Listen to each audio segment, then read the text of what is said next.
There's an old saying that the sky is the limit, and that's enough for most people. Okay, that should be good. But here in Southern Oregon lives a man who would like to extend that limit.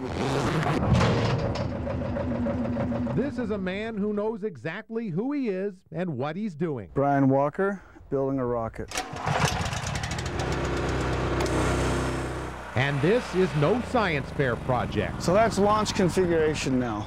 Sometime next year, Brian Walker plans to climb on board his rocket. Hopefully I'll launch from the Black Rock Desert in Nevada. And take a ride to the edge of the atmosphere. It's still something that hasn't been done yet, where a person's actually ascended vertically in a rocket. This has never been done.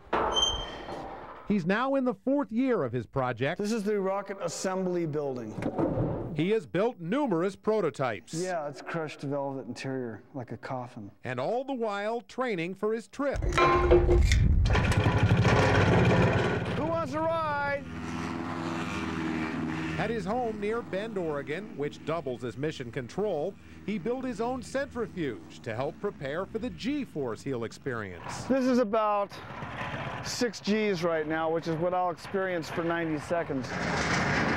On a trip to Russia, he flew halfway to outer space in a MiG fighter. In Russia, they took me up to 8 Gs in their centrifuge. And he experienced weightlessness with the cosmonaut who sold him his very own spacesuit. This is my major first line of defense from death. He has taken this project far enough that he's no longer considered a crackpot. Yes, I have had a complete psychiatric evaluation, and 3 out of the 4 voices in my head say I am sane. People are starting to take him seriously now. I've had 17.5 million hits on my website. He's done nearly 400 interviews for radio and television, and he's had a song written about him. I'm building a spaceship in my backyard. It's gonna be fast and it's gonna go far.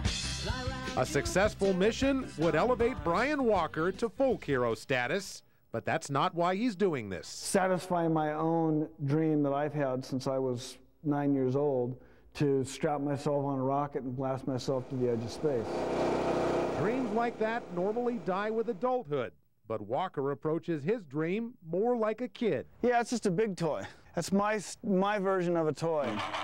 And he ought to know, Brian Walker has invented and sold dozens of toys, including a rocket or 2. I'm doing the same concept of this, except on a much larger scale. His toy proves that it takes only a small blast of air to get off the ground. It only takes 40 pounds of air pressure to give 2,000 pounds of lift to this. And then the rocket motor produces 2,500 pounds. So when I actually launch, I'll have 4,500 pounds of thrust with a 1,000-pound rocket. So it's going to be a very frisky acceleration. Okay. But when he launches this test rocket, Walker expects a safe flight and a soft landing. I'm going to be up in that capsule in a standing position with skydiving gear on, and this will go up 15,000 feet, and then this rocket has its own parachute for recovery, but I'll bail out and do a skydive from this at 15,000 feet. After that, he says, the sky is no longer the limit. I'm actually hoping now to push closer to 50 miles, which is literally being in space. I'm building a spaceship behind my home. To boldly go where no civilian has gone before. Then when you go to the NASA facility in Kennedy on the tour bus, when they say you're only one of 2 places on the planet that have ever launched man into space. Rick Lukens. Now they're going to have to also say, and also that Brian guy out west. KXLY News 4.